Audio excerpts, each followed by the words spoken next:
Hey, nappy friend. Welcome back to our nappy little club. You're home now, and we saved your spot. Tonight we are going back. Way back. We're drifting through the cool, thin air of the Grecian mountains, where the scent of wild thyme and sun-baked rock hangs in the evening breeze. Imagine the gentle, distant plucking of a lyre, a sound that seems to carry on the wind from a world of myth and marble. You're not in your bustling city anymore. You're somewhere ancient, somewhere quiet, where gods and mortals still whisper to each other. It's a place of profound importance, but let's be honest, the day-to-day routine could be a bit of a grind. You probably wouldn't survive the chilly mornings and ritualistic bathing, but here, tucked away and cozy, you're perfectly safe and relaxed. So before your eyelids get too heavy, if you genuinely enjoy what I do here, tap that like button and subscribe to keep our sleepy adventures coming. After all, nobody wants to miss out on history, right? We love knowing where our sleepy stories are reaching, so feel free to leave a comment telling us where you're listening from and what time it is in your corner of the world. It makes our little club feel just a bit bigger and cozier. So, dim your lights, tune into the soft, comforting fan, and ease gently into tonight's journey, because you're now officially in Nappy community. You're not just listening. You're an essential part of our Nappy family, where every night is soothing, special, and yours. You're safe, valued, and always welcome. The darkness before the dawn is a different kind of quiet. It's not empty.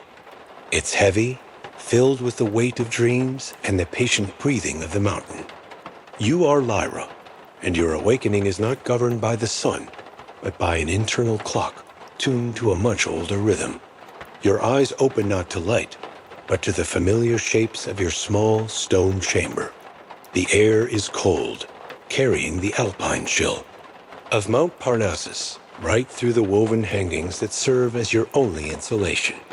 You pull the rough wool blanket a little tighter, a purely human instinct, one of the last you'll allow yourself for a while.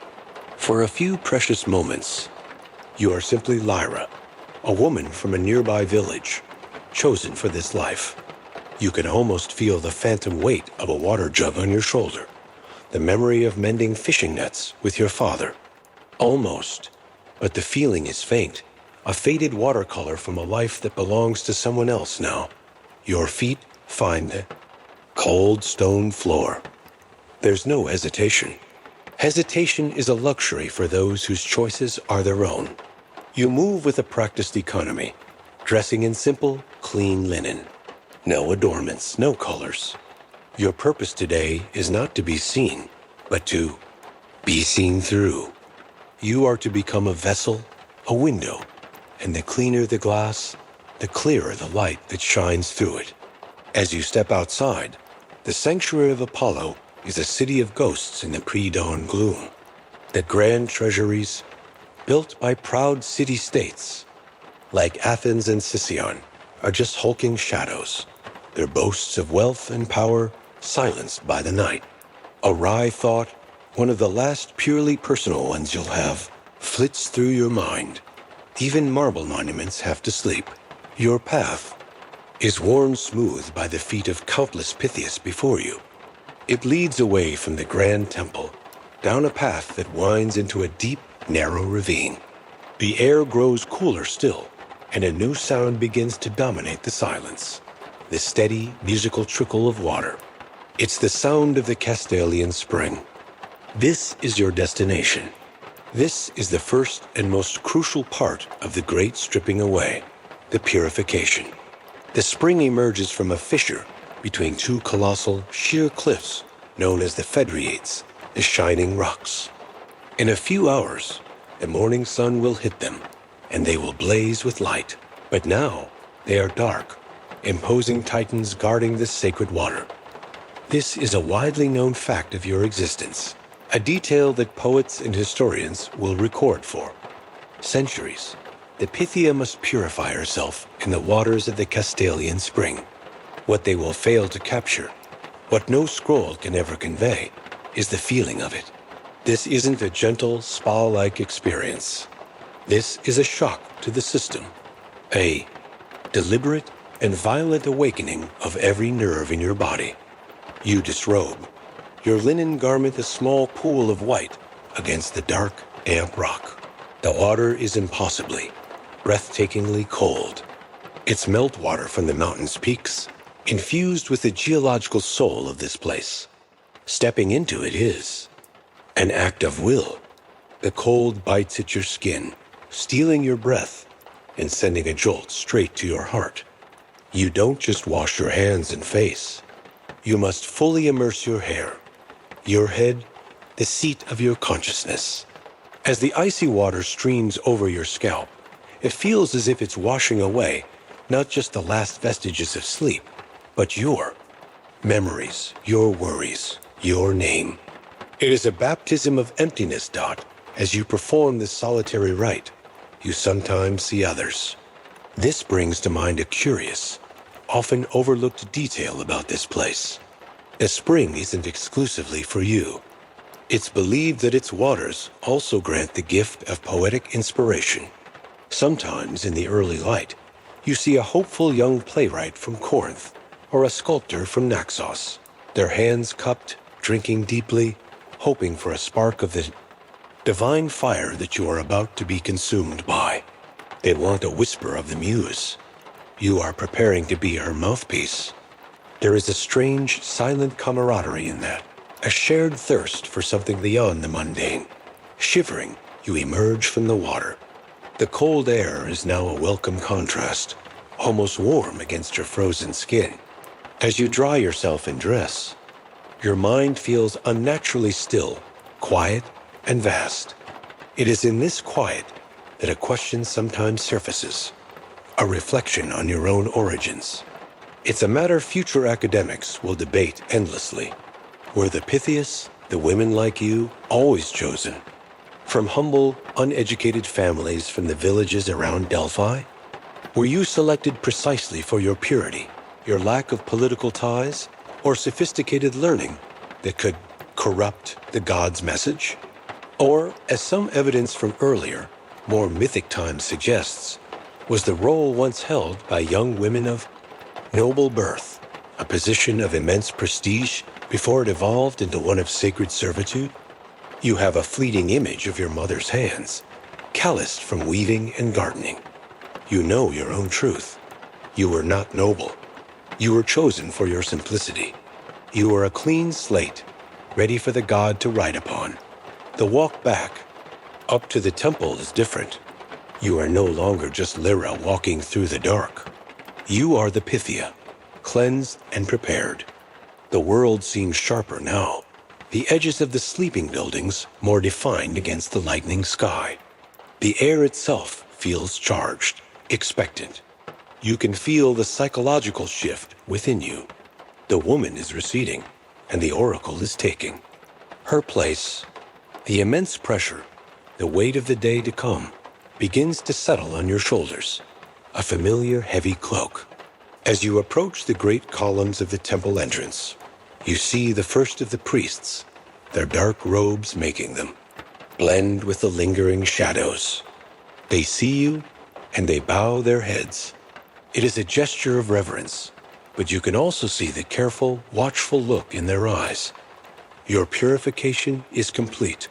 Now their work, the work of managing the divine, is about to begin.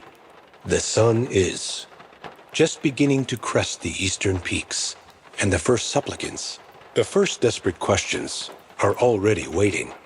You cross the threshold of the great temple, and the world changes instantly. Outside, the air was thin, crisp, and alive with the sounds of the waking mountain. Inside, the air is thick, heavy, and silent, tasting of thousand-year-old stone, cedarwood smoke, and the faint, sweet smell of countless burnt offerings.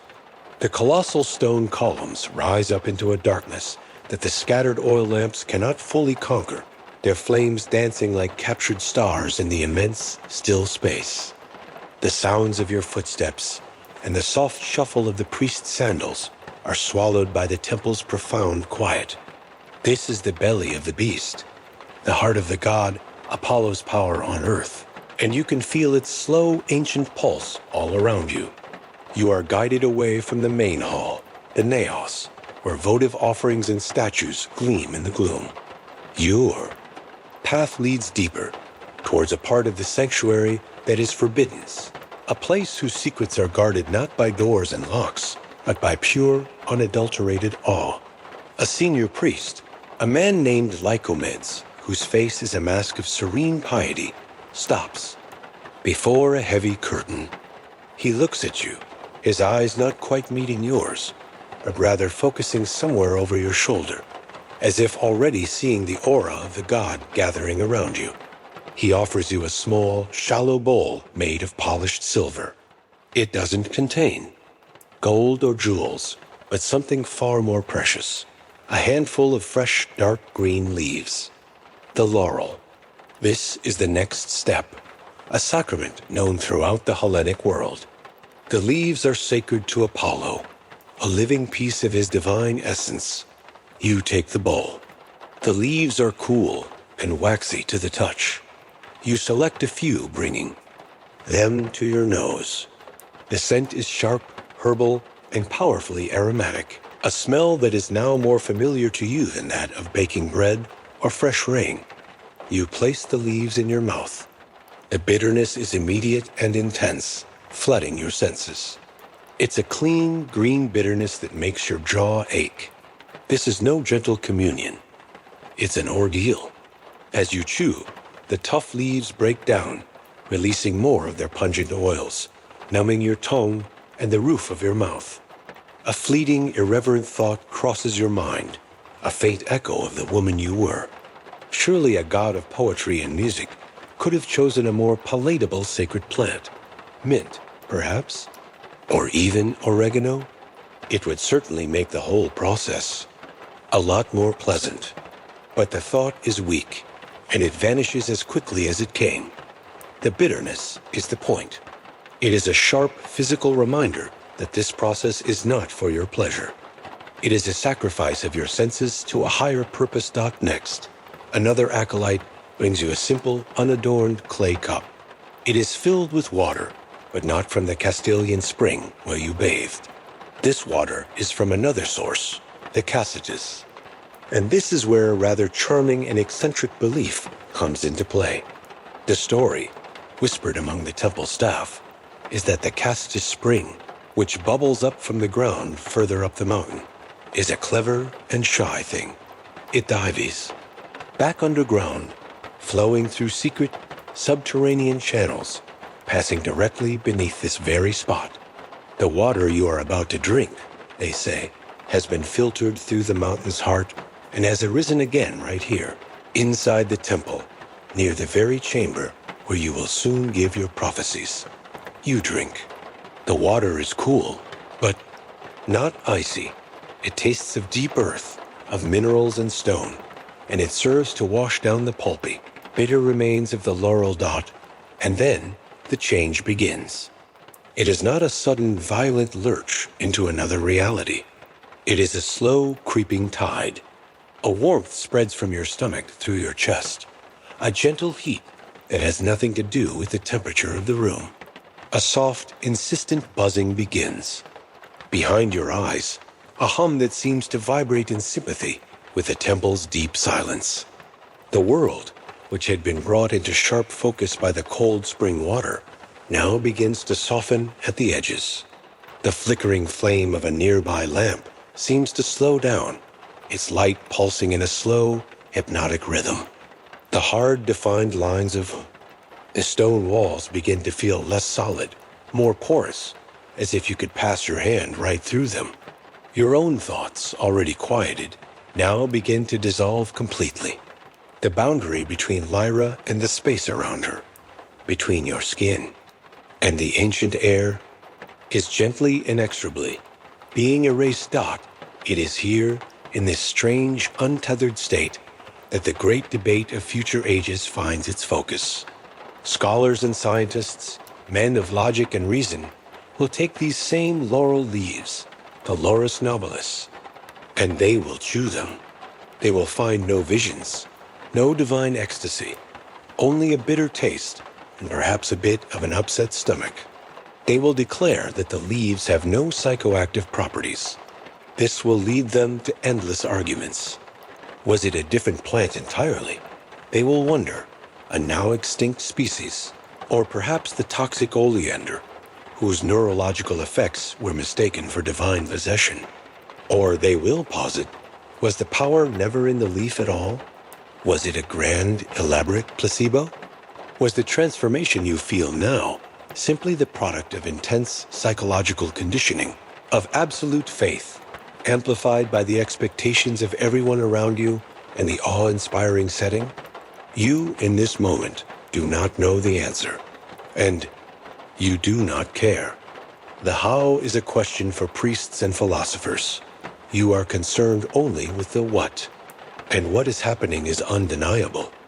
Whether it is the god, a gas from the earth, a chemical in the leaf, or the crushing power of pure belief, the result is the same. The world as you know, it is receding. You are becoming untethered from your own mind. The priests, watching you closely, see the change. They see the vacant, faraway look in your eyes. They see your posture soften, your breathing deepen and slow. They know the vessel is now prepared. Lycomedes and another priest move to your sides, taking your elbows gently. Their touch is a distant pressure, an anchor to a world you are rapidly leaving behind. You are walking, but you are not commanding your legs to move. You are a passenger now. They guide you the final few steps, past the curtain, towards the doorway of the Adyton, the place not to be entered. This is the holiest of holies, the inner sanctum, the chamber of the Oracle. The air here is different again, thick with a palpable energy, a pressure that makes your ears hum. It feels like the air before a lightning strike. The final preparation is complete. The mundane world has been scoured away by ice-cold water, and your consciousness has been dissolved by the bitter leaf and the sacred drink. You stand on the precipice, an empty vessel waiting to be filled. Beyond this threshold lies the tripod, the fissure in the rock, and the voice of the god himself. The priests guide you into the heart of the mystery, the Adyton. This is the most sacred, most feared, and most misunderstood place in the whole of Greece. It is not a grand sunlit hall. It is a small, sunken chamber, likely the cellar of a much older temple, a room that feels more like a part of the mountain itself than something built upon it. The air is cool and still, yet alive. There's a low hum you feel in your bones, and a strange, faintly sweet smell, like damp earth and ozone after a lightning strike. In the center of this cramped space sits your throne, a tall, imposing tripod made of gleaming bronze. Its 3 legs are long and spindly, and the seat is a simple, wide bowl, large enough for you to sit in, but offering no comfort, no backrest, no arms. It is a precarious, lonely perch dot with the priest's steadying hands. You are helped onto the tripod. The bronze is cold against your skin, a final shock of reality before the world dissolves. You settle into the bowl, your legs dangling, high above the floor. Directly below you is the source of it all, a fissure in the bedrock, a crack in the floor of the world. From this fissure rises the pneuma, the sacred breath of the earth. Future generations will endlessly debate its nature. Geologists will scan the rock and find no great chasm, declaring the vapor a pious fiction. Chemists will propose theories of localized gas vents, bubbling up ethylene or methane from deep within the earth, capable of inducing a euphoric, trance-like state. Priests and poets will simply call it the breath of Apollo. You, Lyra, poised directly in its path, have no name for it. You only know the feeling. It is a cool, invisible current that rises up, enveloping you. It does not make you choke or cough. It simply enters you. It feels like the mountain itself is slowly, gently breathing into your soul. before the first supplicant is allowed to enter your presence. A whole other ritual must unfold outside, a fact often lost in the grand retellings. No one simply walks up and asks a question. There is a process, a divine filter. Outside this chamber, in a courtyard you cannot see, but can sense, the anxious questioners are gathered. You can almost picture them. A stern Spartan general, his red cloak a slash of color against the white stone. A wealthy Athenian merchant, his hands twisting the fine fabric of his tunic. A desperate father from a distant island, his face etched with worry. They have paid the pelanos, the temple fee, but money alone does not grant an audience. They must offer a sacrifice, typically a goat, and here lies the true test. A priest sprinkles the goat with ice-cold water. The entire delegation holds its breath. If the goat shivers and trembles from head to hoof, it is a sign that Apollo is willing to be consulted. The god accepts the query. If the goat stands placidly, unmoved by the cold shock, the god is silent today. The supplicant is turned away, no matter how powerful or rich they may be. It is the universe's most consequential coin toss, performed with a goat and a bucket of water. Only when the goat shivers does the curtain to your chamber part. The first one is led in. It is the Spartan general. In his own world, he is a titan, a man who commands thousands and whose voice can start or stop a war. Here, in your small subterranean chamber, he looks like a lost child. His polished bronze breastplate seems like a costume, his authority stripped away at the door. He is not permitted to speak to you. He must pose his question to Lycomedes, the head priest, who stands beside. Your tripod, acting as the formal intermediary. The general's voice, used to barking orders across a battlefield, is a low murmur. Will our campaign against the Argives be successful? As the priest relays the question, his voice a calm, monotonous drone, the final transformation takes hold. The combination of the laurel in your veins, the sacred water in your stomach, and the pneuma rising around you all converge. The general's face begins to blur, his features melting like a wax mask left too close to a flame. The priest's voice distorts, stretching into a meaningless, buzzing sound. The solid walls of the chamber ripple and sway. You are no longer Lyra, sitting on a bronze tripod. You are floating in an endless echoing space, your consciousness expanding to fill it. The general's question about his war is no longer a set of words, but a raw red wave of ambition, fear, and bloodlust that washes over you. This is the crushing weight of your office. The questions come one after another, a relentless tide of human anxiety. One moment, you are swimming in the vast geopolitical fears of a king, wondering if he should forge an alliance with Egypt. The next, the tide recedes, and you are faced with the small, sharp sorrow of a farmer asking if his drought-stricken fields will ever see rain again. A mother, her face a landscape of grief, wants to know if her sick daughter will live to see another summer. A young man asks if he should marry the woman he loves or the one his father has chosen. The epic and the mundane, the fate of nations, and the fate of a single heart all flow into you, a single, undifferentiated stream of desperation. It is a psychological burden that would shatter any ordinary mind, and some days you feel yours cracking under the strain. When the moment comes, the words begin to pour out. They are not your words. You do not form them. You do not consider them. Your throat works, your tongue moves, but it is another's voice that emerges, raw and strange. It is not the calm, poetic hexameter the world will eventually hear. It is a torrent of sound, a series of shrieks, moans, and disjointed phrases. You speak of a black eagle flying south, of a serpent devouring the moon, of blood on the harvest grain. The imagery is violent, chaotic, and makes little sense even to you. You are the instrument, a storm-tossed flute through which a hurricane blows. You are not the composer of the music, Dot. After the torrent subsides, you slump forward, utterly spent. The supplicant, the Spartan general, is quickly led away by a junior priest, his face a mixture of awe and utter confusion. He has his answer, though he does not yet understand it. Lycomids and his colleagues are already murmuring to one another, their heads together, scribbling furiously on wax tablets, trying to capture the divine chaos you have just unleashed.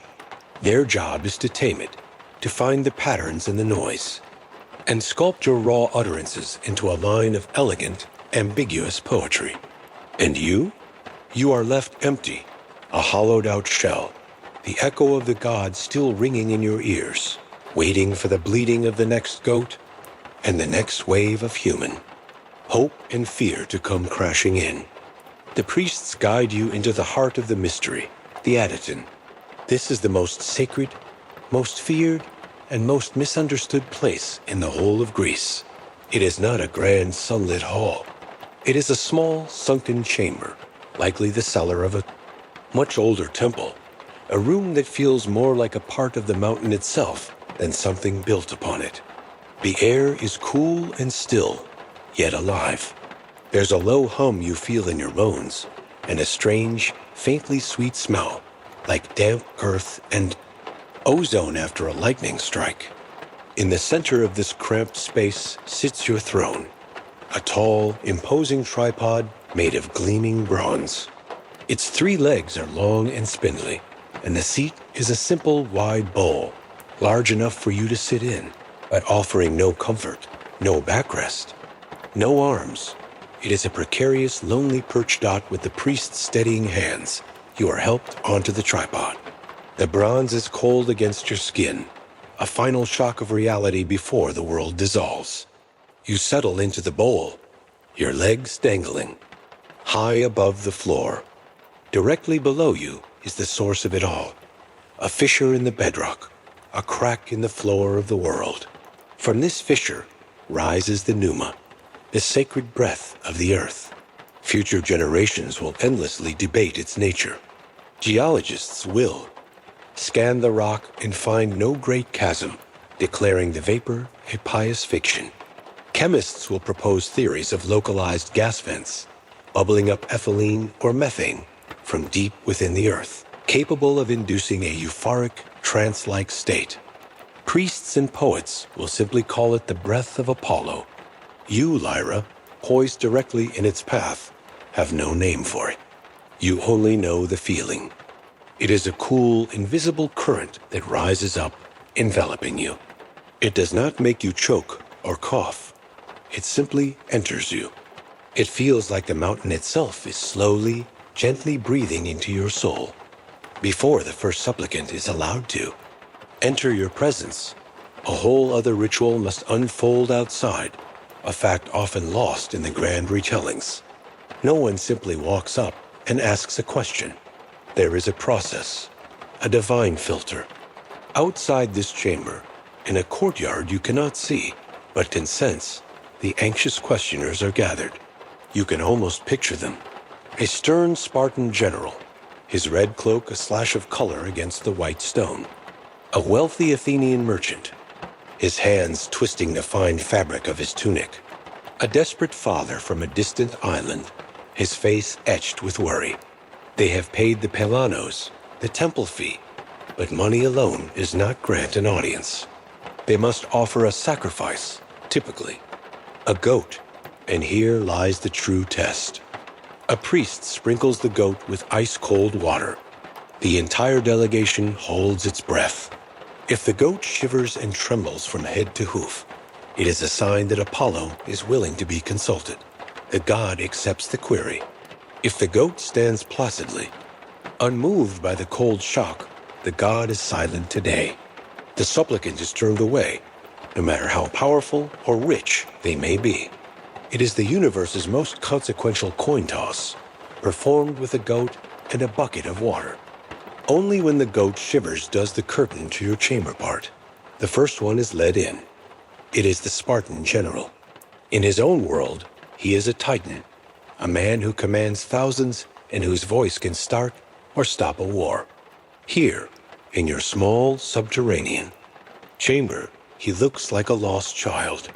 His polished bronze breastplate seems like a costume, his authority stripped away at the door. He is not permitted to speak to you. He must pose his question to Lycomedes, the head priest, who stands beside your tripod, acting as the formal intermediary. The general's voice, used to barking orders across a battlefield, is a low murmur. Will our campaign against the Argives be successful? As the priest relays the question, his voice a calm, monotonous drone, the final transformation takes hold. The combination of the laurel in your veins, the sacred water in your stomach, and the pneuma rising around you all converge. The general's face begins to blur, his features melting like a wax mask left too close to a flame. The priest's voice distorts, stretching into a meaningless, buzzing sound. The solid walls of the chamber ripple and sway. You are no longer Lyra, sitting on a bronze tripod. You are floating in an endless echoing space, your consciousness expanding to fill it. The general's question about his war is no longer a set of words, but a raw red wave of ambition, fear, and bloodlust that washes over you. This is the crushing weight of your office. The questions come one after another, a relentless tide of human anxiety. One moment, you are swimming in the vast geopolitical fears of a king, wondering if he should forge an alliance with Egypt. The next, the tide recedes, and you are faced with the small, sharp sorrow of a farmer asking if his drought-stricken fields will ever see rain again. A mother, her face a landscape of grief, wants to know if her sick daughter will live to see another summer. A young man asks if he should marry the woman he loves or the one his father has chosen. The epic and the mundane, the fate of nations, and the fate of a single heart all flow into you, a single, undifferentiated stream of desperation. It is a psychological burden that would shatter any ordinary mind, and some days you feel yours cracking under the strain. When the moment comes, the words begin to pour out. They are not your words. You do not form them. You do not consider them. Your throat works, your tongue moves, but it is another's voice that emerges, raw and strange.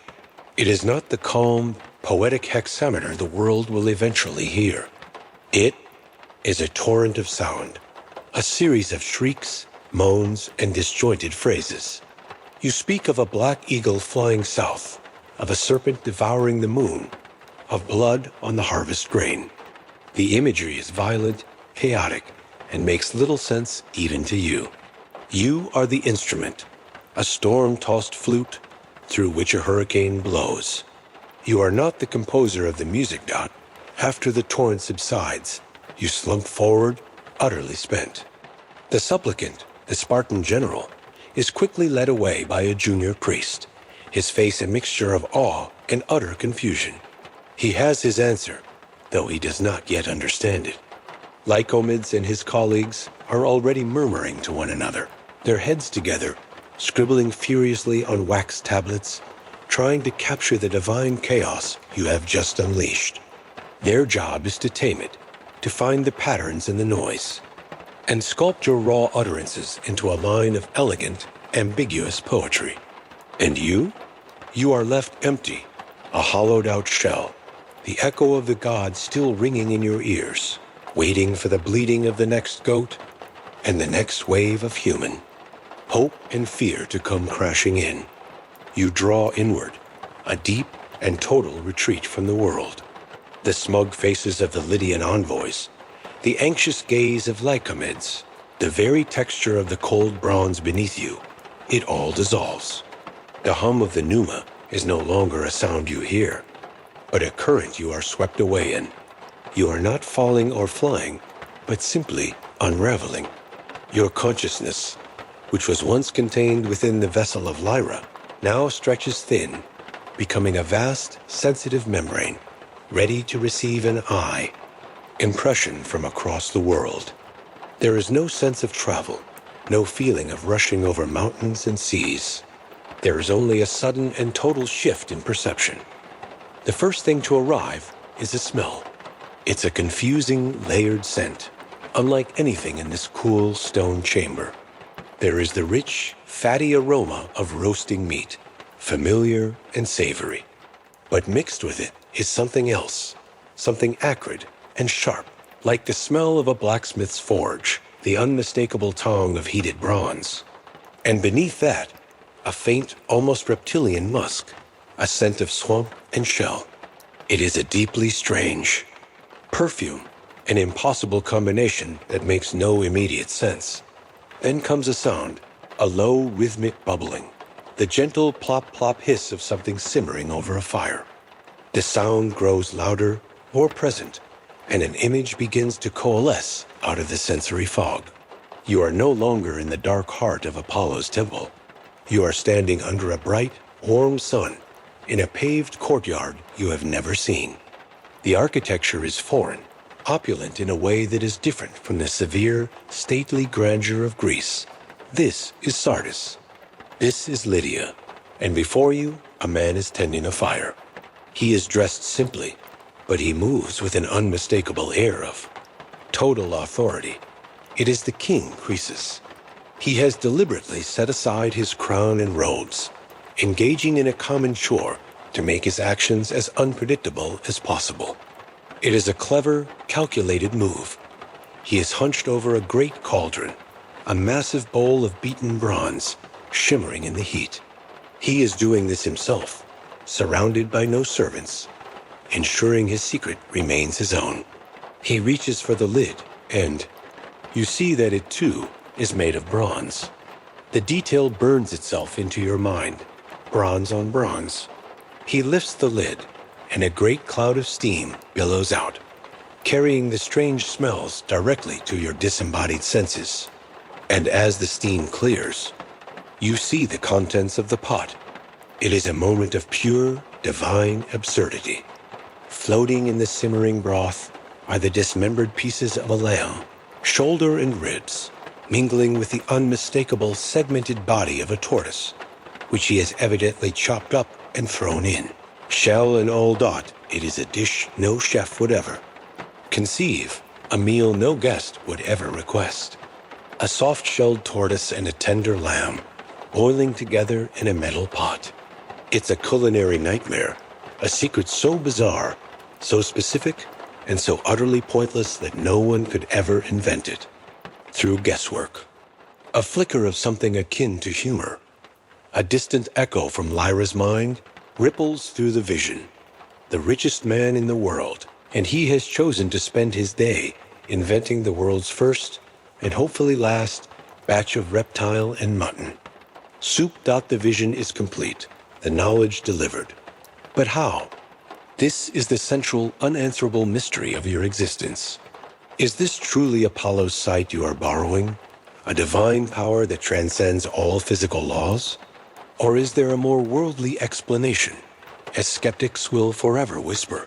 Could it be the work of an incredible network of spies, informants scattered in every court, their whispered reports traveling along secret channels to Delphi, to be absorbed by the priests and somehow, through suggestion and conditioning, planted in your subconscious to emerge as a fully formed vision? The rational mind reels at the logistics of it. How could a message travel faster than the king's own envoys? To you, the debate is meaningless. You are not a spy master. You are not consciously sifting through intelligence reports. You are a vessel. The information arrives, whole, pristine, and profoundly strange. Your only duty is to give it a voice. And so, you speak. The voice that comes out is not your own. It is stronger, deeper, resonant with an ancient power. It fills the small chamber, pressing the Lydians back with its sheer force. The first words are not a direct answer, but a declaration of the very power being tested. I know the count of the grains of sand and the measures of the sea. The voice booms from your lips. I understand the dumb, and I hear the one who does not speak. The Lydians flinch. This is the preamble, the god clearing his throat before the main performance. Then your body tenses, and you force the impossible vision into words, the specificity of it a physical strain. A scent has come to. My senses, you gasp, of a hard-shelled tortoise, boiling in a cauldron of bronze, along with the flesh of a lamb. You can feel the shock in the room. It's a palpable wave of energy. The Lydian's smug composure has been utterly shattered. But you are not done. The final damning detail must be spoken. You take a shuddering breath, the vision searing behind. Your eyes. Bronze is the cauldron beneath, and bronze is the lid upon it. It is done. The vision collapses, and you fall back into yourself with a silent crash. You are Lyra again, trembling and cold on your high perch, your limbs weak, your mind a hollowed-out cavern where a god just stood. The first thing you register is the silence. It is absolute. Then you slowly raise your head. The Lydian envoys are staring, their faces pale, their mouths hanging open. The man who had looked at you with such cool assessment now looks as though he has seen a ghost. Their skepticism has not just been answered, it has been annihilated. They exchange a look of pure, unadulterated shock. They know. You are right, Dot. You see the look on Lycomed's face. The tension has vanished, replaced by a wave of triumphant relief. He is glowing with it. A slow, deeply satisfied smile touches his lips as he looks upon the stunned Lydians. It is a look of profound, vindicated pride. His god, their god, has met the challenge and has won in the most spectacular fashion imaginable. The Lydians, recovering from their shock, begin to back away slowly, bowing low, their earlier arrogance replaced by a new and profound fear. They came with a test. They are leaving with proof of a god. The news of your vision travels on the fastest possible wings. The stunned, converted voices of the Lydian envoys.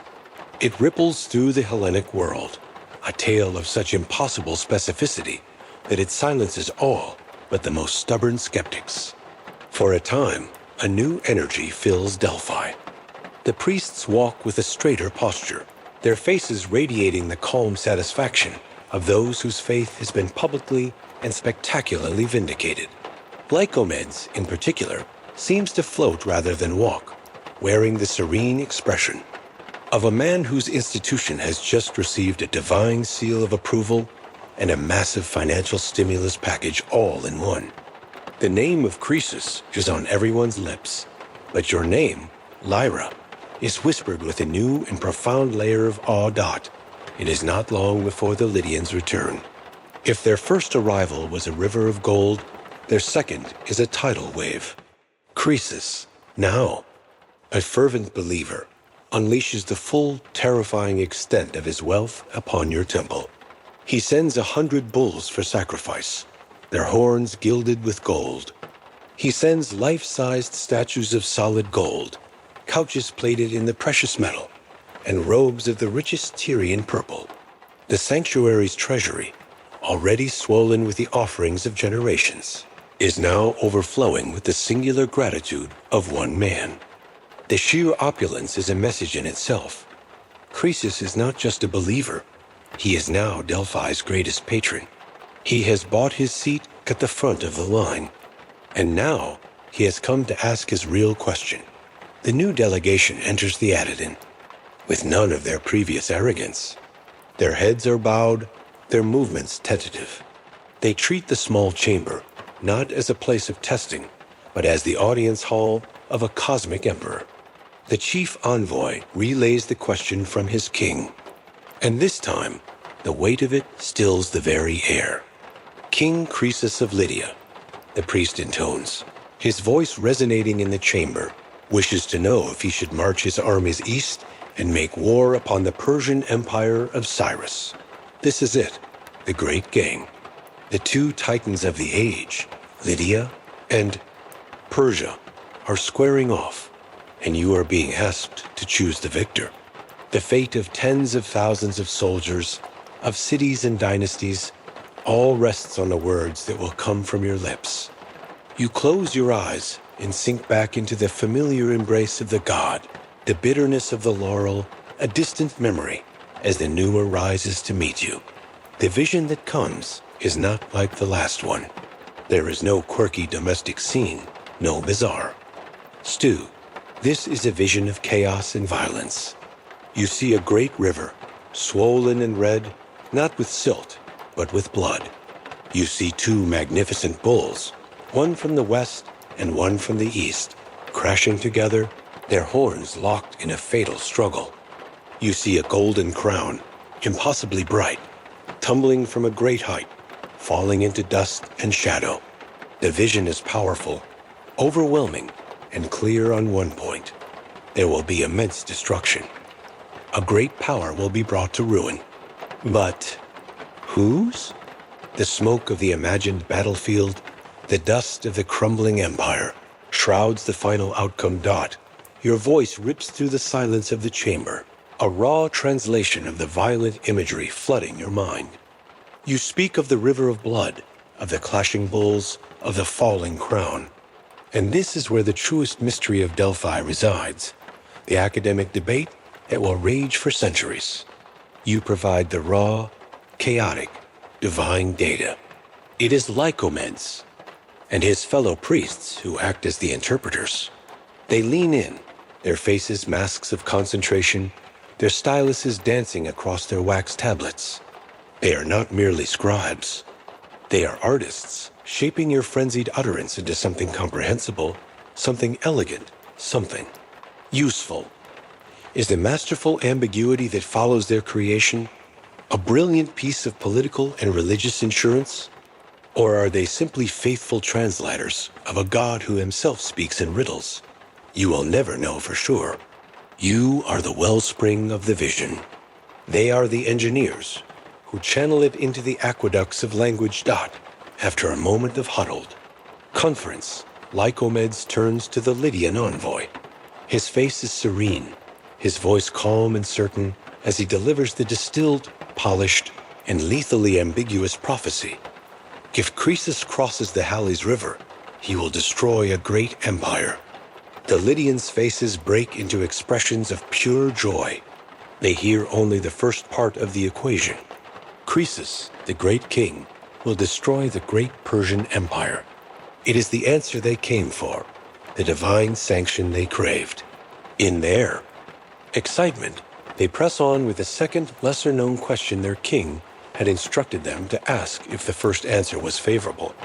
And will my monarchy be long-lasting? You are still adrift in the divine currents, and the query pulls you toward another vision, this one as strange as the first. You see a throne, but sitting upon it is not a man, but a mule. The image is clear, comical, and deeply confusing. You speak of it. Again, the priests confer, and with a stroke of what can only be described as genius, they interpret your vision of the absurd.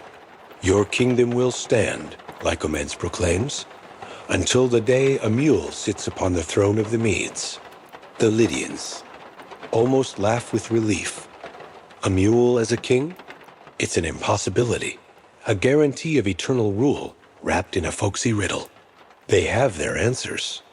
They have what they believe to be a promise of victory and a dynasty without end.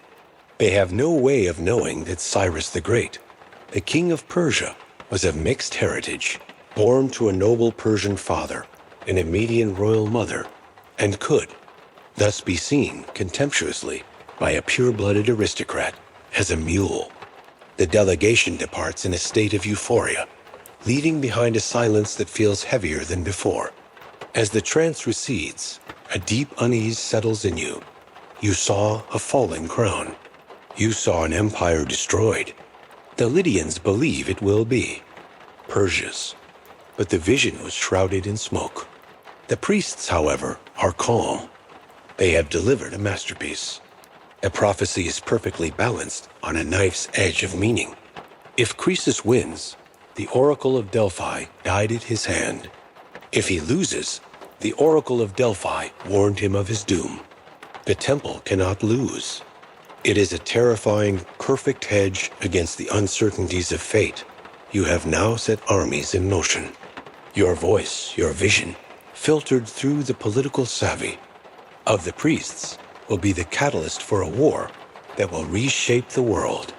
You are a simple woman from a quiet village, and you have just handed a proud and foolish king the rope with which he will hang himself, and he has paid you for it in gold.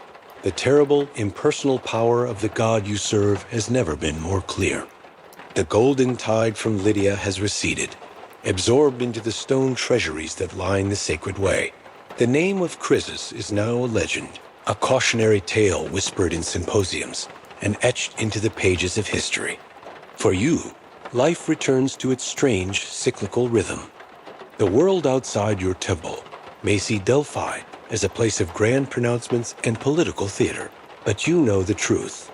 The real power, the raw and untamed engine of it all, does not reside in the gleaming statues or the pronouncements of the priests. It comes from a small, dark room, a crack in the earth, and a whisper of air. It is time to go back to the source. Your place of work is the Editon. The name itself, a detail few outsiders ever consider, means the inaccessible place, or that which should not be entered. It is not a place for congregations or worship. It is a sealed chamber of divine mechanics, and you are its central living component. To enter it is to leave the world of men and architecture behind, and to descend into something far older. The room is small, and its walls are not the fine, smooth marble of the grand temple above. They are rough-hewn, cyclopean stones, fitted, together without mortar, remnants of a more ancient structure.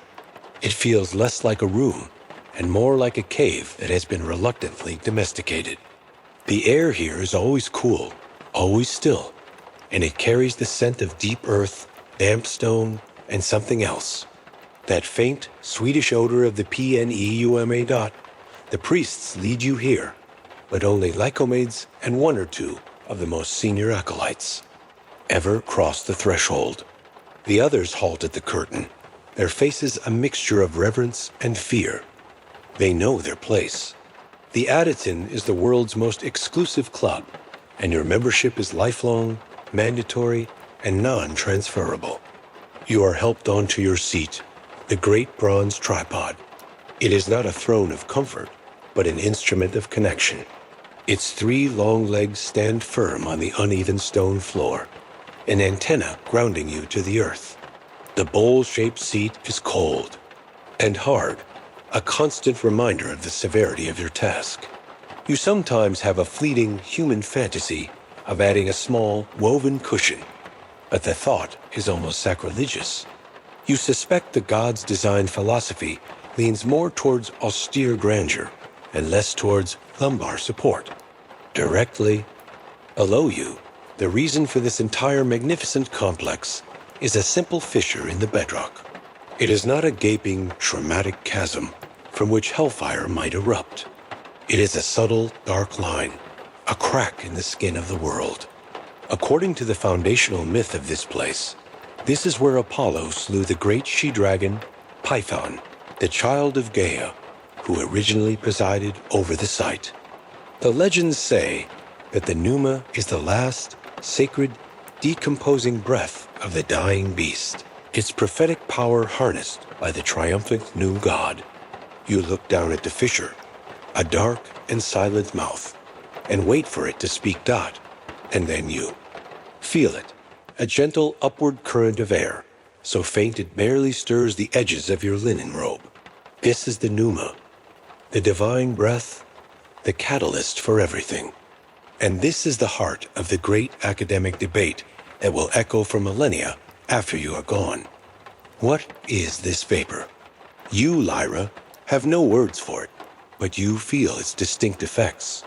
Sometimes it brings a strange lightness to your head, a dizzying euphoria that makes the solid walls seem to breathe. The air you exhale feels thicker than the air you inhale, and it carries a faintly sweet taste. This sensation will one day lead geologists to propose that you are breathing in low doses of ethylene, a sweet-smelling intoxicating gas seeping from the bitumen-rich limestone deep below dot at other times, particularly during long sessions with many supplicants. The effect is different. It's a creeping weariness, a throbbing behind the temples, a feeling that the air is growing thin and losing its substance. This will lead other scientists to theorize about oxygen deprivation, suggesting the fissure vents carbon dioxide or methane, starving your brain of air and inducing a hypoxic, trance-like state where hallucinations can flourish. Then there is the simplest and perhaps most mysterious possibility of all. Is there any gas? Is the pneuma merely a current of geothermally heated air, its power entirely psychosomatic? Is the transformation triggered not by a chemical, but by the sheer, crushing power of belief, your belief, the priest's belief, the supplicant's belief, all focused in this one supercharged spot? A psychic pressure cooker that cracks your consciousness wide open? You do not know. You only know what it does to you. It unmoors you from the world of cause and effect.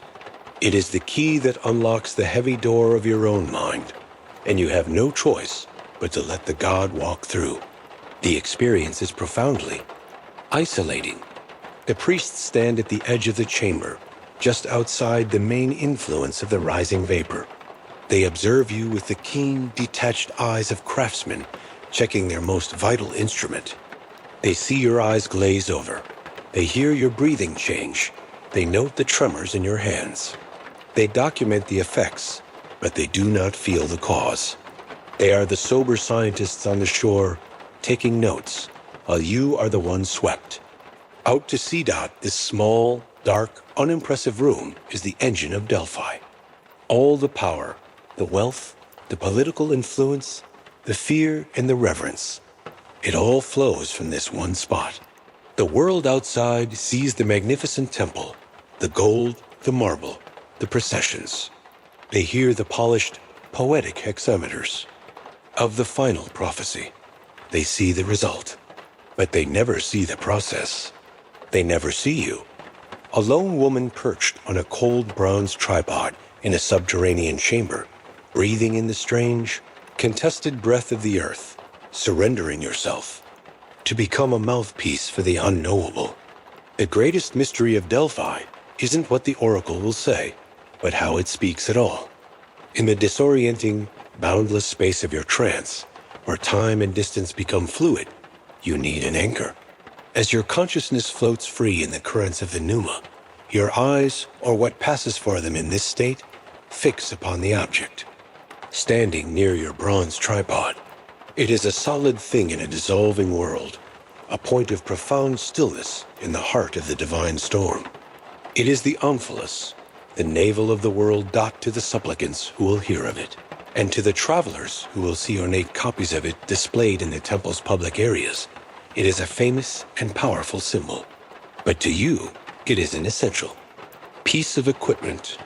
It is a stone, roughly the shape of an egg or a beehive, its surface covered in a relief of carved woolen netting, as if a great net has been cast over it and turned to stone. It is not colossal, no taller than your waist, but its presence is immense. It radiates a sense of deep, ancient gravity.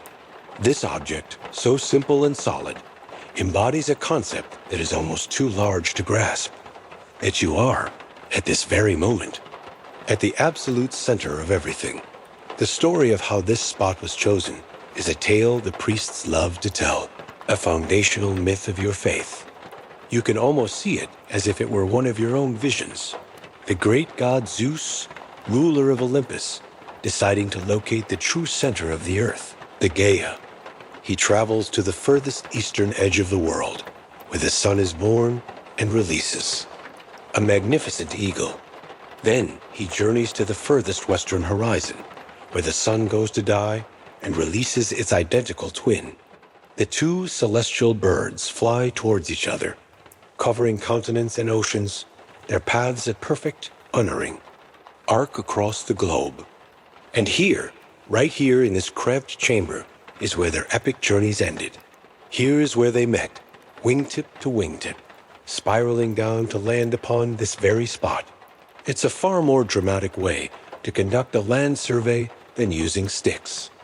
And chains, you sometimes think with a distant flicker of humor. It also establishes a certain cosmic authority that a team of surveyors, however competent, might lack. But as you gaze at the familiar, carved stone, you sense a deeper, more complex history. This is the official omphalos, the one seen in public. Reproductions. But you have heard the elder priests whisper that this is not the first one. That the original stone, the one the eagles truly found, was something older, wilder. This leads you to the heart of a quiet, internal debate, one that scholars will echo for ages. What was that first stone?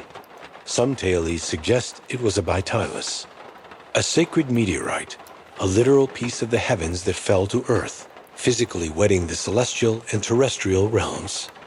A star fragment as the center of the world. Other, darker legends you try to push from your mind suggest the omphalos is not a marker, but a seal. That it is the tombstone, placed here by Apollo, to cover the grave of the great serpent Python. He slew to claim this place. In this version, the stone is not a point of connection, but a plug, holding down a monstrous chthonic power, and the pneuma is not the breath of a god, but the fumes of a great beast rotting for eternity beneath your feet. Or perhaps the truth is simpler and sadder. Maybe the original omphalos was just a very old, very strange rock, its true purpose lost to time, and the grand, beautiful story of Zeus and his eagles was invented later to fill the silence of its own forgotten history. You don't know which story is true. Perhaps they all are, in their own way. But what you know for certain is the stone's function for you. It is your lifeline. When a vision threatens to pull you apart, when the torrent of images and sounds becomes too much, you focus on the omphalos. Sometimes, in the throes of the trance, you reach out a trembling hand and touch its cool, solid surface. The feel of the carved, net-like pattern on its side, the unyielding reality of the stone under your fingertips, is a powerful reminder that there is a center, that the world is not pure chaos, and that you have a point to return to. It is the knot at the end of your rope, the thing that stops you from drifting away entirely into the endless void of prophecy. This stone makes your small chamber the axis mundi, the pivot on which the world axis spins. The concept is staggering. Every prayer, every ambition, every declaration of war from the shores of the Black Sea to the pillars of Heracles is spoken with the consciousness of this place. You sit at the universe's great crossroads. When a king in Egypt makes a decision, he wonders what is being said in this room. When a tyrant in Sicily plans a conquest, he knows his fate may be decided here. Their lines of fate are like the strands of a great spider web, and they all converge on this single point, this stone, this tripod, and you. The psychological weight of being the operator at this cosmic switchboard is immense, but the stone's silent, eternal presence helps you bear it. It was here before you, and it will be here long after you are gone. The omphalos is the ultimate contrast to the fleeting anxieties of the men who come here. They arrive flush with their temporary power and their urgent, ephemeral problems. They are consumed by a border dispute, a matter of inheritance, a fear of betrayal. They are waves crashing against the shore and receding. But the stone is the shore itself. It is permanence. It has witnessed thousands of such questions, thousands of such men. It endures. And you are the tide, the medium that connects. The frantic energy of the waves to the deep, silent wisdom of the stone. It is the still, quiet witness to every prophecy, the calm center of your internal storm, and the physical proof slumped forward on the tripod, a hollowed-out gourd, the divine nectar poured out. A profound exhaustion settles deep in your bones, a weariness that is more psychic, then physical. The memory of the prophecies already fracturing, like a dream upon waking. You don't recall words or sentences, but rather a chaotic collage of sensory data. The color of blood on a sun-bleached stone, the sound of a wing tearing, the feeling of a great weight falling through an empty sky. It was a raw, unstructured torrent of pure meaning, a blast of divine static. You did not speak in poetry. You were a conduit for a storm dot now. The cleanup crew arrives, but they are not here to tend to you, a battered instrument. They are here to salvage the message. They are the hosioi, the 5 holy men, the senior priests whose sacred duty it is to handle the direct aftermath of a prophecy. Led by Lycomeds, whose title of prophets literally means one who speaks for another, they move with quiet, practiced urgency. They huddle near the entrance of the Adyton, their wax tablets and ivory styluses in hand, their heads close. Together, you can hear their low, intense whispers, a stark contrast to the divine roar that just filled the chamber. From your weary perch, you watch them work. It is a fascinating and deeply unsettling process. They are the world's most exclusive team of editors, and their source material is the babbling of a god. The cry at the beginning, one murmurs. Was it light or night? Another counters. I heard fight, and the gesture she made, was it a serpent striking or a river bending? They debate the cadence of your moans, the timbre of your shrieks. They compare notes on the disjointed words they manage to snatch from the divine torrent. They are trying to assemble a coherent narrative from the beautiful, terrifying mess you have just produced. You imagine it must be like trying to transcribe the song of a whale using only the notes of a flute. Some of the grandeur is bound to be lost. This is the great, unacknowledged truth of your work, the historical fact that will be smoothed over by later, more romantic tellings. You do not deliver elegant, pre-packaged prophecies in perfect dactylic hexameter. You are the source of the divine madness. The priests are the poets. They must take your chaotic, primal utterance and fit it into the rigid, noble structure of epic verse, the same meter used by Homer to tell of the wrath of Achilles and the journeys of Odysseus. It is a form of divine translation, and like all translations, it is an act of interpretation. And here, in your exhausted, semi-lucid state, a quiet and persistent doubt begins to form. You watch them, these clever, educated men, as they craft their polished verse. You see them choose a word for its double meaning, another for its pleasing sound, a third for the way it shifts the rhythm. Are they being faithful translators? Are they masterfully preserving the multifaceted, complex nature of Apollo's divine will, which cannot be contained in simple, direct language? Or is something else happening? Are they deliberately engineering ambiguity? Are they sanding off the sharp, dangerous edges of the prophecy, creating a message so smooth and rounded that it can be interpreted to mean anything, thus ensuring that the Oracle of Delphi is never ever proven definitively wrong? You think. Back to the prophecy for Croesus. The vision you saw was of a falling crown, a clear image of destruction. From that, they crafted the perfect two-edged sword. A great empire will be destroyed. Was that ambiguity inherent in your vision? Or was it the brilliant, politically necessary invention of Lycomeds and his committee? You cannot be sure. And that uncertainty is the secret, personal burden you carry. You feel a profound and strange detachment from the final product that will go out into the world bearing your divine authority. It is your prophecy, but they are not your words. After much low discussion, Lycomeds straightens up. He has it. He recites the final version aloud, his voice sonorous and confident. The verse is beautiful. It is balanced, rhythmic, and resonant, with ancient authority. It is a perfect piece of poetic and religious art, and it feels completely alien to you. Hearing it is like trying to recognize a vast, untamed landscape you once flew over from a single beautifully painted stone that was picked up from one of its valleys. The stone is real. It is from the place, but it is not the place itself. The raw, terrifying, and exhilarating reality of your experience has been distilled, filtered, and tamed. In this moment, your role becomes painfully clear.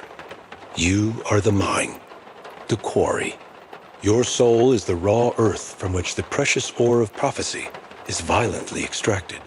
But it is the priests who are the smelters, the refiners, the master goldsmiths.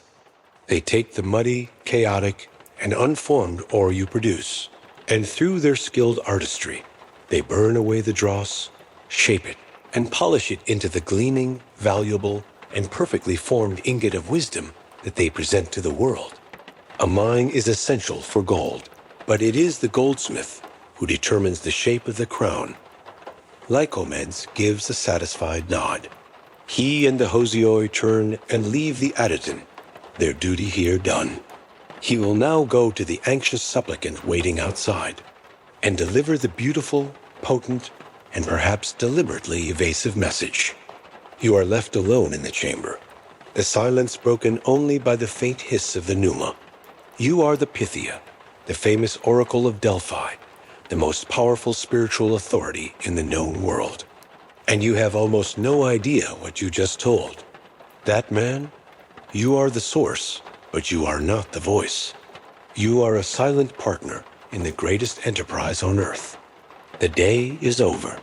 The last supplicant has received his polished, poetic, and perplexing answer and has been led away.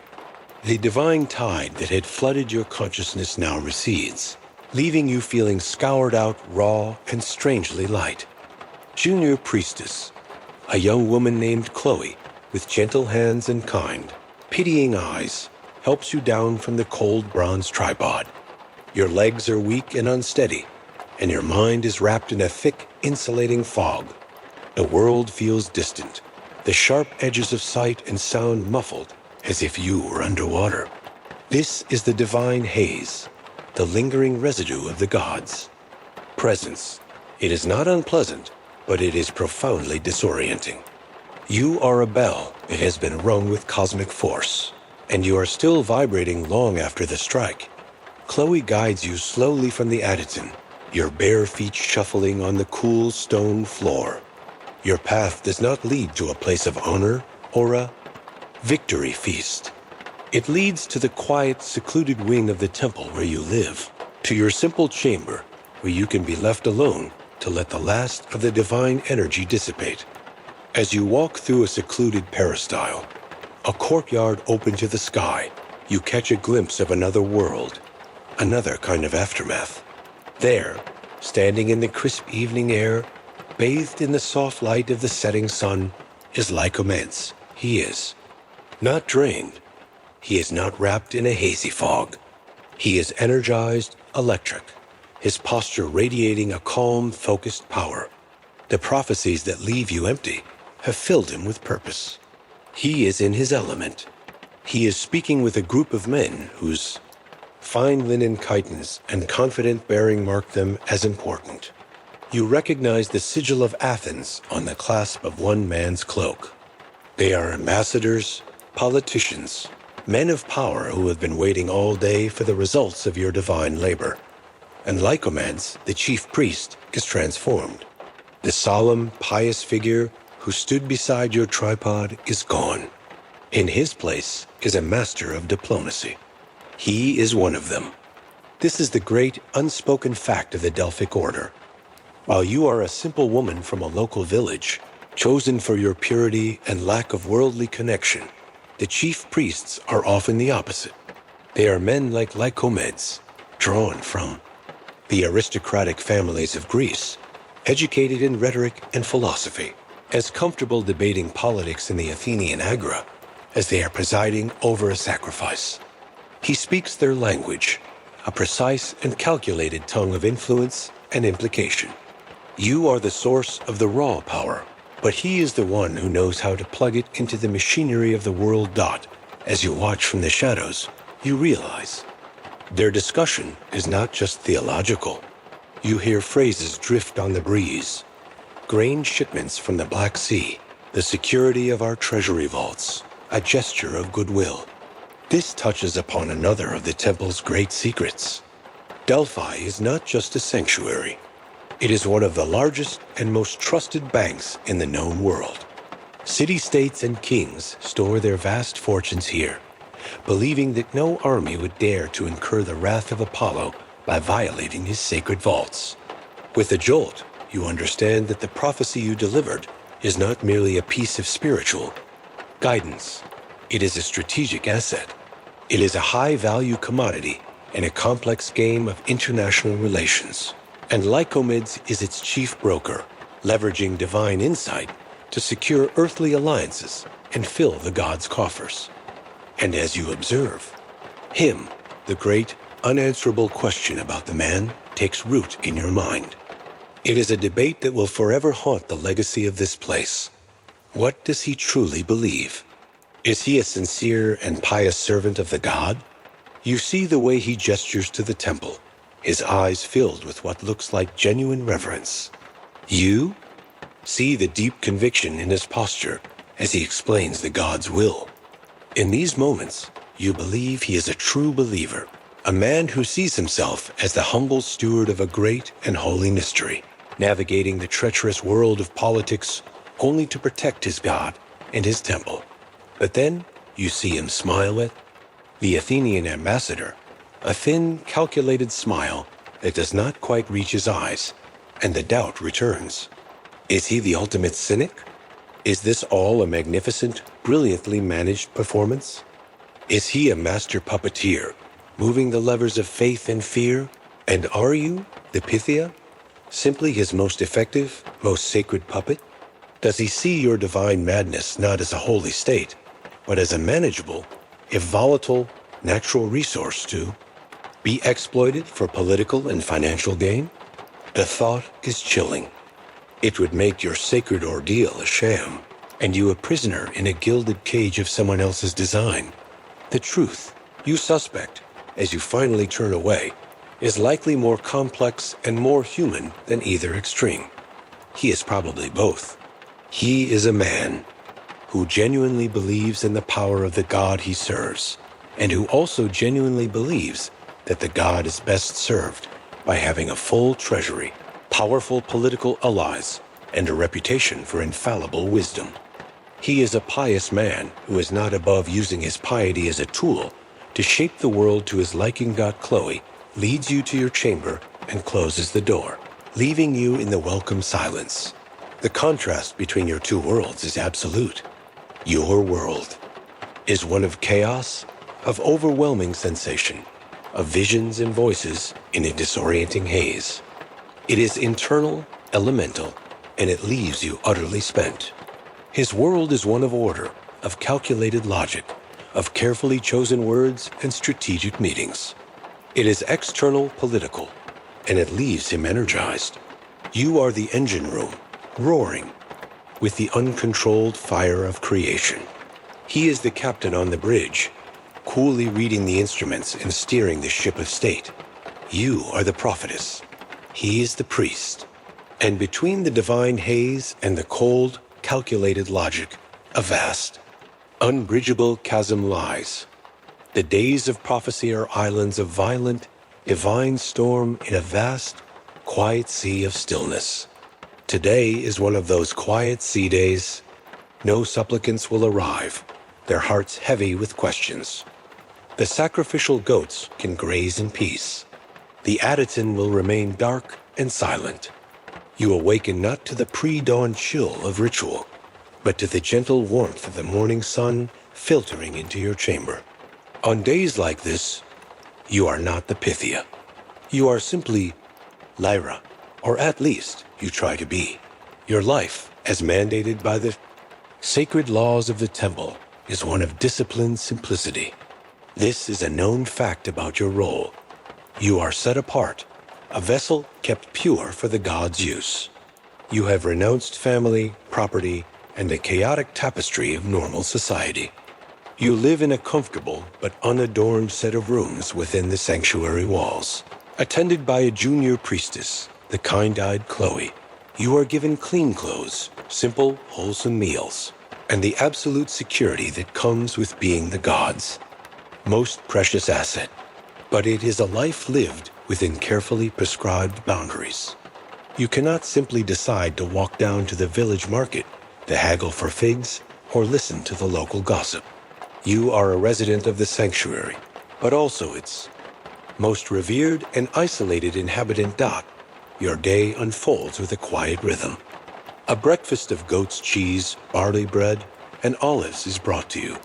Afterwards, you might walk. You are permitted in certain secluded areas of the temple complex, away from the throngs of pilgrims and tourists who crowd the sacred way. You walk along pathways lined with cypress trees, catching glimpses of the grand treasuries and monuments from a distance. You see the life of the sanctuary buzzing around you, merchants selling votive offerings, stonemasons repairing a wall, delegations from foreign lands arriving with their retinues. But you are not part of it. You are like a ghost in your own home, visible to all but approachable by none. Your greatest solace, a small and secret piece of your life that no historian will ever record, is your garden. Tucked away behind the residential quarters is a small, high-walled courtyard, protected from view. Here, you cultivate a simple plot of earth. It is your private sanctuary within the sanctuary. With Chloe's help, you tend to rows of herbs, vegetables, and flowers. You plunge your hands into the cool, dark soil, feeling its familiar texture, a feeling that connects you back to a life before this one. You pull weeds with a focused determination. You water the thirsty leaves of a fig tree. You carefully prune the shoots of a laurel bush, an act that always carries a private, gentle irony. Here in the garden, the chaotic, disembodying logic of the Aditon is reversed. Here, you are not a vessel for a god, but a partner with the earth. The rules are simple, reliable, and sane. You plant the seed, you give it water and sun, and it grows. This predictable magic is a comforting antidote to a world where you speak of empires falling and mules sitting on thrones. No one asks the radishes for their opinion on geopolitics. They simply grow, and that is enough. It is in these quiet, mundane moments, weeding the garden, watching a bee move from flower to flower, feeling the warmth of the sun on your back, that the central, unanswerable question of your existence comes into sharpest focus. It is the academic debate that will define you for future generations. What are you? Are you a prisoner, or are you a queen? The case for prisoner is strong. Your every move is watched. Your diet is controlled. Your contact with the outside world is almost entirely forbidden. You live in a gilded cage, cared for and protected, but a cage nonetheless. You can never again have a husband or children. You do not own your own life. You are on loan from the god. The priests, for all their reverence, are your wardens, managing your existence to ensure the purity and reliability of their divine instrument. And yet, the case for queen is just as compelling. You are arguably the most powerful woman in the entire Hellenic world. Queens and empresses are beholden to the political fortunes of their husbands and sons, but you answer to no mortal man. The most powerful kings on earth fall silent before you. They send their wealth to your doorstep and base the fate of their nations on the garbled sounds that come from your lips. The priests may manage your life, but they also fear you. They handle you with the extreme caution reserved for something that is both priceless and dangerously radioactive. Is this not a unique and absolute form of power, one that transcends armies and treasuries? You are the queen of a very small, very strange kingdom of one, and your decrees, once interpreted, can shake the foundations of the world. You are both, and you are neither. You live suspended in a paradox. Your power is absolute, but you can only wield it when you are not yourself. Your freedom is non-existent, yet your sacred status is unassailable. Chloe comes into the garden, bringing you a cup of cool water. She smiles, and you talk for a moment about whether the thyme is ready to be harvested. It is a simple human interaction, but even here, the barrier is present. She looks at you with an affection that is inextricably mixed with awe. Even to the person closest to you, you are never just Lyra Dot as evening approaches. You sit on a stone bench and watch the sun set behind the colossal peaks of Mount Parnassus, painting the sky in shades of orange and purple. The world is vast, beautiful, and vibrant. You are at its very center, yet you are completely removed from it, a star that all the planets revolve around, but can never touch. This is your personal riddle, the one you must live every single day. Prisoner or queen, vessel or woman, Lyra or the Pythia. The question hangs in the quiet twilight air, far more complex and enduring than any mystery you will ever be asked to solve for the kings of the world. The last echo of the priest's sandals on the stone floor has faded. The great bronze doors of the temple have been closed. A deep, resonant silence settles over the sanctuary, a quiet so profound that you can hear the faint, high whisper of Ba. The wind as it moves between the marble columns. This is your favorite time. A day with its endless procession of human desperation is done. The god has retreated, and the divine machinery is powered down. In this soft, lunar light, the sanctuary is not a center of power or a political stage. It is just a beautiful, sleeping city of stone on the side of a mountain.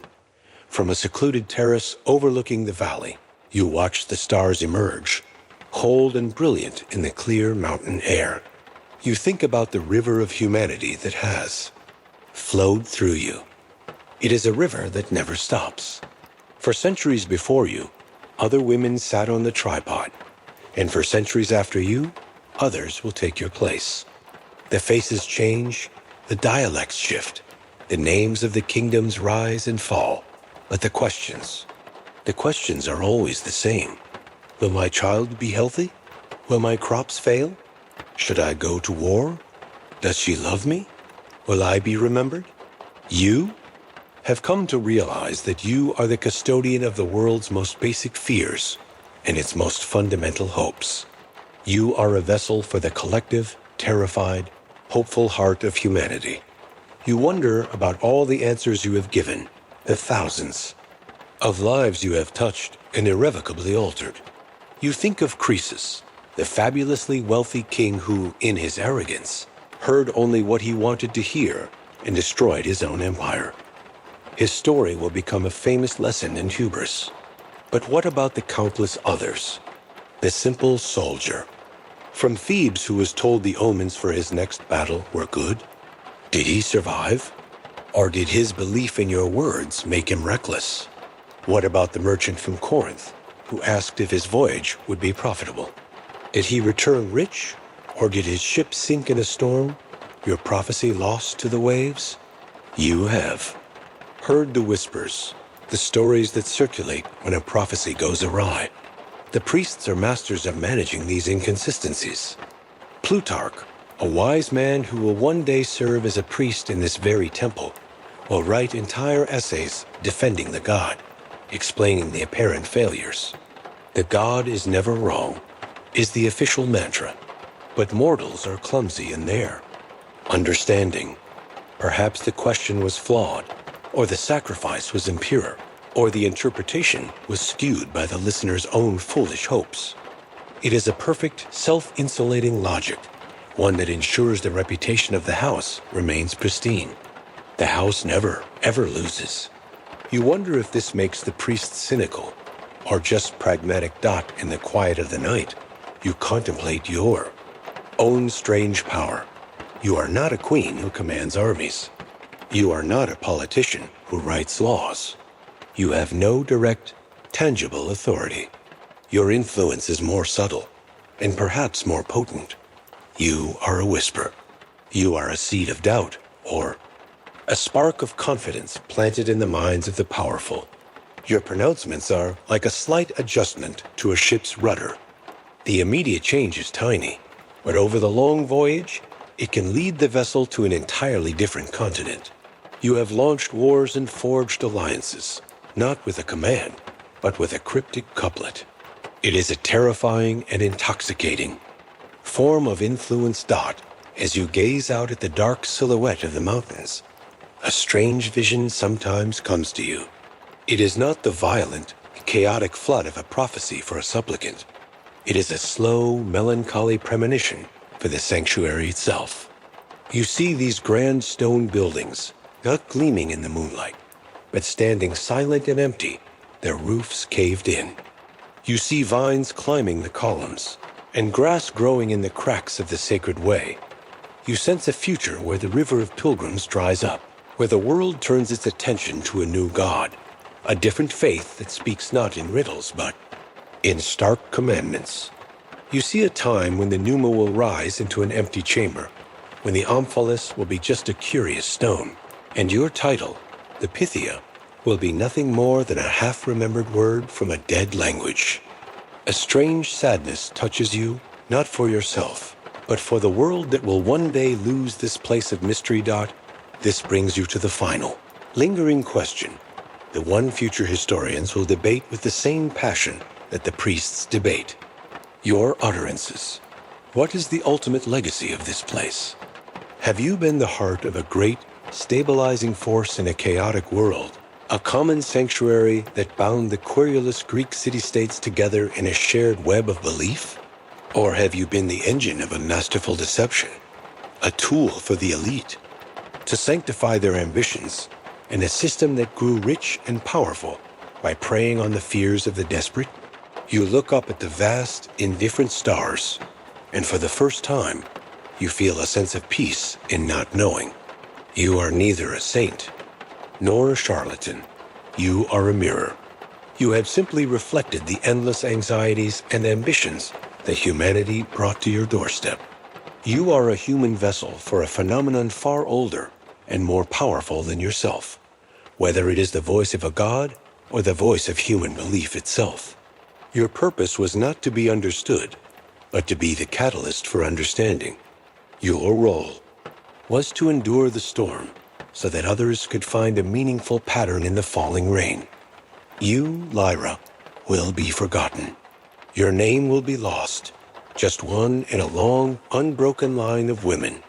But the echo of your voice, the voice of the Pythia, will resonate for thousands of years. It will become a symbol of mystery, of wisdom, and of the eternal human need to ask the darkness for a flicker of light. You turn from the magnificent, lonely view and walk back to your quiet room, at peace with your small, strange, and timeless part in the great story of the world dot. And now, the story is told. The echoes from the ancient chamber have faded, and the cool mountain air has grown still. The questions have all been asked, and all the answers, however mysterious, have been given. The great temple of Delphi now sleeps under a thick, soft blanket of stars, and you, my dear nappy friend, can feel that same quiet peace settling over you. The weight of empires, the anxieties of kings, the mysteries of the gods, you can let them all go now. They are just stories, soft and distant, like the gentle hum of the fan in your room dot. Feel the weight of your own body, safe and comfortable, and completely at rest. Notice the gentle rise and fall of your chest with each slow, easy breath. There are no prophecies to decipher here, no urgent questions that need an answer. There is only this moment, this quiet, this deepening sense of calm. The world outside, with all its noise and hurry, is 1,000 miles and 1,000 years away. Here, in our little nappy club, there is only peace. Imagine the softest, most comfortable blanket being drawn up over you. It is woven from the deep, silence of the mountain night, the gentle light of the distant stars, and the feeling of profound and total safety. Each breath you take makes it a little warmer, a little heavier, coaxing the last vestiges of tension from your muscles. Your shoulders soften. Your jaw unclenches. The tiny muscles around your eyes relax completely. There is nothing for you to do now but to drift. The journey is over. You have walked the sacred way. You have stood at the center of the world, and now you have returned home to the quiet sanctuary of your own comfortable bed. Let the gentle current of sleep take you now, pulling you softly away from the shore of wakefulness and into the deep, calm waters of your own peaceful dreams.